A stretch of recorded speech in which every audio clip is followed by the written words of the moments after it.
Сәлеметсіздер ме? Сіздермен бірге әдеттегідей қысқа нұсқа каналы. Бүгін мен сіздерге 2012 жылы жарық көрген «Как громом пораженный» деп аталатын керемет фильм туралы айтып беремін. 16 жастағы мектеп оқушысы Брайан Ньюэлл баскетболды қатты жақсы көреді. Бірақ өкінішке орай бұл бағытта жігіттің ешқандай таланты жоқ. Сондықтан да тренердің оған сене алатыны тек қана су мен сүлгілерді тасып жүру. Жігіттің сәтсіз жаттығу жасап жатқан кезін қарындасы Эшли видеоға түсіріп алады. Брайан атақты баскетбол жұлдызы Кевин Дюранттың ең үлкен жанкүйерлерінің бірі.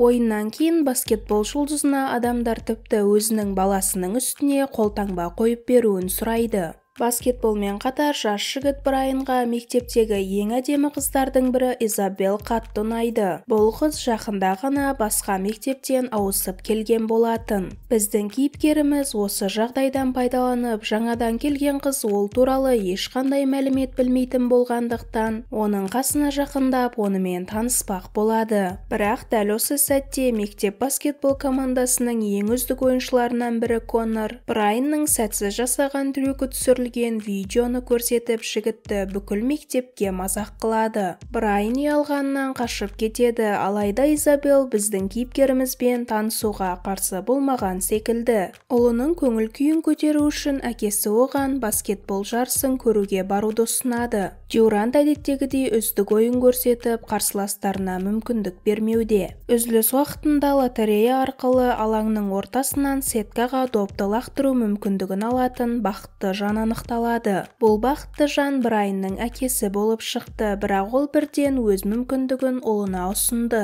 Егер жігіт дәл қазір допты сеткаға түсіре алатын болса, $20,000 ұтып алуы мүмкін. Коннор жігіттің үстінен күліп, оның келесі масқара болатын видеосын түсіруге дайын тұрады. Брайан ойын жинақтап алып, допты лақтырады, алайда доп кольцоға емес баскетбол командасының тұмарының басына барып тиеді. Барлық жанкүйерлер жігітті мазақ етеді. Дюрант жас жігітті қолдағысы келіп, оған қолтаңбасы қойылған допты сыйға береді. Брайан сіздікіндей талантым болғанын қалар едім дейді. Жігіт оған өз талантымен бөлісуге қарсы еместігін айтады. Дәл осы сәтте түсініксіз бір құбылыс орын алды. Ойын нәтижесінде Дюранттың командасы жеңіліп қалады, әйтсе де үзіліске дейін олар алда келе жатқан еді. Ал Брайанның болса лақтырған барлық нәрсесі корзинаға дәл түсуде, бірақ жігіт бұл туралы әлі өзі білмейді. Сонымен қатар анатомия сабағында асқан шеберлікпен пластикалық асқазанды саусағында айналдыруда.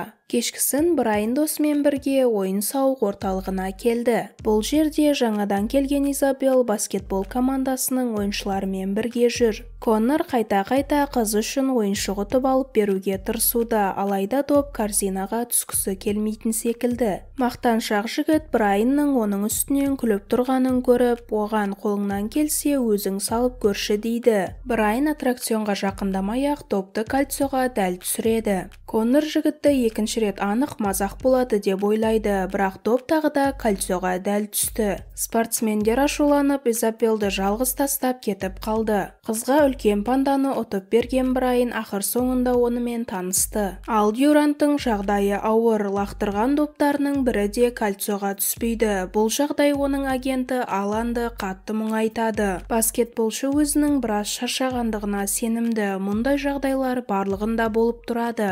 Брайан ауласында көңіл көтеруде, ол кольцоға допты күшті лақтырып қана қоймай, доптың құлағында да ойнайды екен. Брайан енді өзінің анық мектеп командасына кіре алатынына сенімді. Брайан мыжың тренерді тыңдамай, өзінің қалай жақсы ойнай алатынын көрсетуді шешті. Коннор онымен салыстырғанда қорғаныста да, шабуылда да тазан өледі. Тренер көмекшісімен бірге жігітке өздері қарсы шығып, оны тексеріп көрмекші болды. Брайан оларды тіпті байқамаған секілді допты алып шығып, кольцоның төбесінен допты салады. Меня зовут Брайан. Брайан. Енді интернеттегі өзі туралы ойларды өзгертуі керек. Брайан машинамен трюк жасауды ойлайды. Брайан машинадан секіріп өтіп, допты кольцоға дәл салады. Осылайша Брайан баскетбол алаңына ойыншы ретінде алғашқы қадамын атты. Бірақ Конор оған мән бермей допты оның қолына бермей қояды, тіпті тренердің де араласуына тура келеді. Ақыр соңында доп біздің вундеркиндтің қолына түсті. Ол барлық қорғаушыларды айналып өтіп, өзінің пермини трюгін жасап, допты кольцоға салады. Енді барлық адамда бір ғана сұрақ: бұл Брайан Ньюэлл деген кім? Үнемі сәтсіздікке ұшырап жүретін бала мектеп оқушылары ішінде құрметке ие бола бастады. Және де ұзақ уақыттар бойы жеңіс не екенін ұмытқан мектеп командасының да жұмыстары алға басты. Бұл уақытта баскетбол эксперттері Дюрантқа не болғанын түсінуге тырысып жатыр. Мәселе техникасында ма немесе психологиялық жағдайында ма белгісіз. Брайан енді өзін сенімді сезініп, Изабелге қырындай бастайды. Бұл сәтте Дюрант Найктың жарнамалық ролигында қолынан келгенше бірдеңелер істеуге тырысып жатыр. Әйтсе де сәтсіз 50 дубльдан кейін де оның қолынан ештеңе келмейді. Айналадағылардың барлығы мұның жай ғана шаршағандық емес, жігіттің карьерасының соңы екендігін түсінеді. Алан каналдарды өзгертіп отырып, талантты жігіт туралы жаңалықтарға көзі түседі. Эксперттер оның жаңа Кевин Дюрант бола алуы мүмкін екендігін айтады, және де мүмкін ол Кевиннің талантын ұрлап алған шығар деп әзілдейді. Бұл сөздерден кейін агент екі ойыншының техникаларын салыстыра бастайды. Алдымен жазбаларда, одан кейін жігіттің ойынына келіп, оның әрекеттерін мұқият бақылап отырады. Алан өз көзіне өзі сене алмайды. Жігіттің барлық трюктары тура Дюранттікіне ұқсайды. Енді спортсменді оның талантын мектеп оқушысы ұрлап алғандығына сендіру ғана қалды. Олардың кездесуіне дейін жігіт мүлдем ойнай алмады, ал енді болса команданың ең үздік ойыншысы. Бірақ Дюрант әрине мұндай ақымақтыққа сенбейді. Сол үшін де Алан мұның барлығын Брайанмен сөйлесуді шешеді. Тура Изабелмен кездесу уақытында ол жігітке келіп, өзін таныстырып, Кевин Дюранттың агенті екендігін айтады. Жұмыстың жартысы істелінді.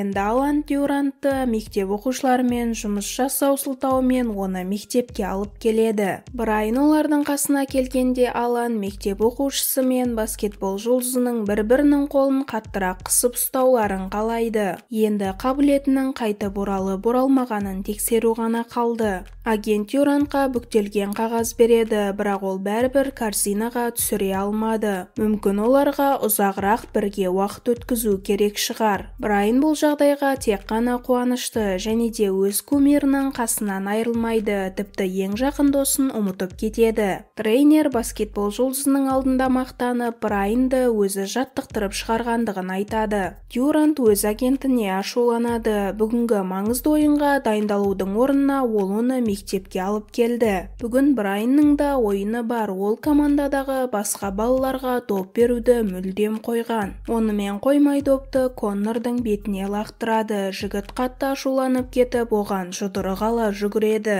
Бірақ тренер оны тоқтатып, бұл жағдайға көндігуі керек екендігін айтады. Ал Дюранттың командасы болса, оның кесірінен жеңіліске ұшырауда. Енді Брайанды топ болып жанкүйерлері қоршап жүреді, және де ол Изабелге уақыт бөлуді ұмытып қояды. Ол тіпті қыздың сауық кештен кетіп қалғандығын байқамайды. Сонымен қатар жақын досының қоңырауларына да жауап бермейді. Брайанның қасына Алан келіп, Дюранттың талантын қайтарып беруін талап етеді. Дюрантпен кездеспестен алдын жігіт тіпті мектеп командасында ойнамайтын еді, ал енді болса әрбір ойында 50 балдан жоғары ұпай алуда. Алан оған сен жай ғана өтірікшісің, және де шындықты қабылдағың келмейді дейді. Өткен сезонда Брайанның мектеп командасы ең соңғы орында болды. Ал қазір бір ғана ойынды жеңіп шықса, мектеп тарихында алғаш рет штаттық ойындарға ойындарға қатысады. Изабелл енді Брайанмен араласқысы келмейді, тым болмағанда баскетбол сезоны аяқталғанға дейін. Брайан оған менің бұл жетістіктерім болмағанда маған тіпті қарамайтындай едің дейді.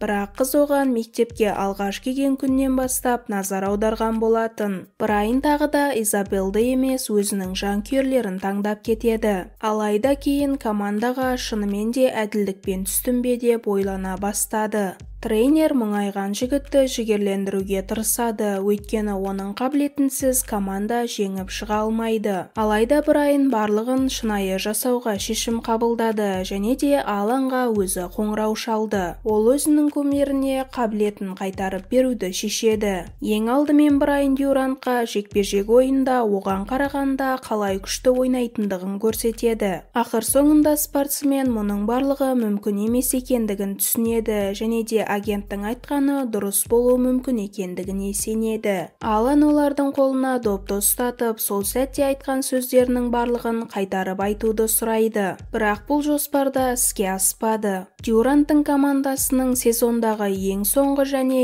ең маңызды ойындарының бірі қалды. Бірақ Дюрант әлі кольцоға түсе алмауда. Ол қандай супер жұлдыз болса да, оны командадан шығарып тастауға тура келетін секілді. Брайан Изабеллден кешірім сұрайды және де оған өзінің баскетбол жұлдызының қабілетіне ие болғандығын айтады.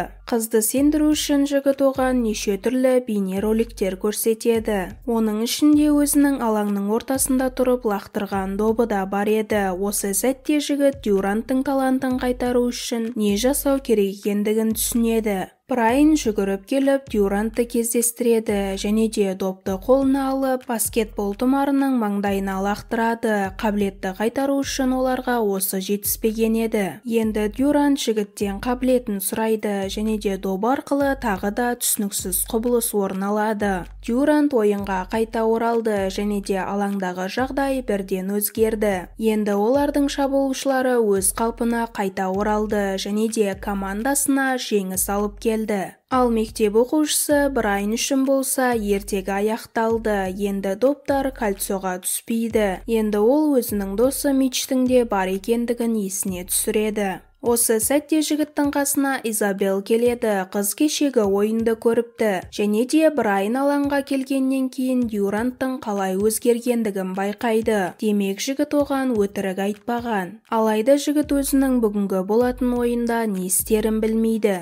Тренер балаларды жеңіп шығуға жігерлендіреді. Ол да осы сәт үшін біраз нәрсені құрбан қылған болатын. Ал Брайан болса жігіттерден жеңіліп жатса қатты мұңаймауларын сұрайды. Ойын басталды. Коннор әдеттегідей допты Брайанға лақтырады, бірақ ол допты алаңның сыртына лақтырып жібереді. Жігіттің допты корзинаға салу әрекеті де сәтсіз болады. Үзіліс уақытында Брайан өзін ауыстыруды сұрайды, бірақ тренер басты жұлдызын ауыстырғысы келмейді. Оған жай ғана жиналу керек. Алайда ең оңай жағдайдың өзінде Брайан допты корзинаға сала алмайды. Ойынды командадағы жігіттер өз қолдарына алады. Бірақ олар 12 ұпайға соңда келе жатыр. Тренер Брайанға егер бұрынғыдай ойнай алмайтын болса, ең болмаса қолынан келгенше тырысып ойнауын сұрайды. Осы сәтте алаңға Дюрант агенттермен бірге жігітті қолдау үшін келеді. Брайан командаластарына бар күштерімен ойнауды ұсынады.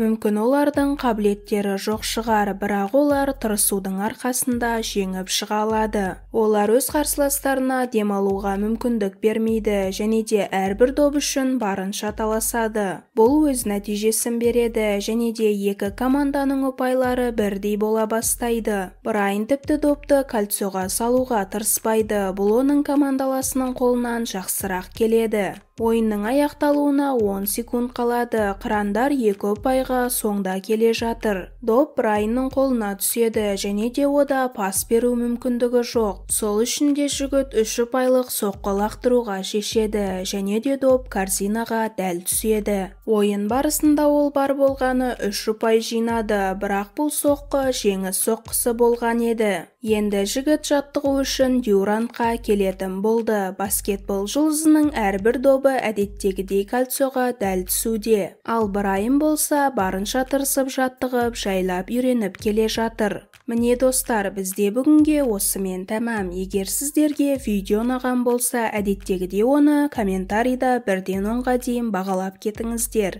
Және де каналға шығатын жаңа видеоларды өткізіп алмау үшін каналға тіркеліп, қоңыраушаны қосып қоюды ұмытпаңыздар. Келесі видеоларда кездескенше аман сау болыңыздар.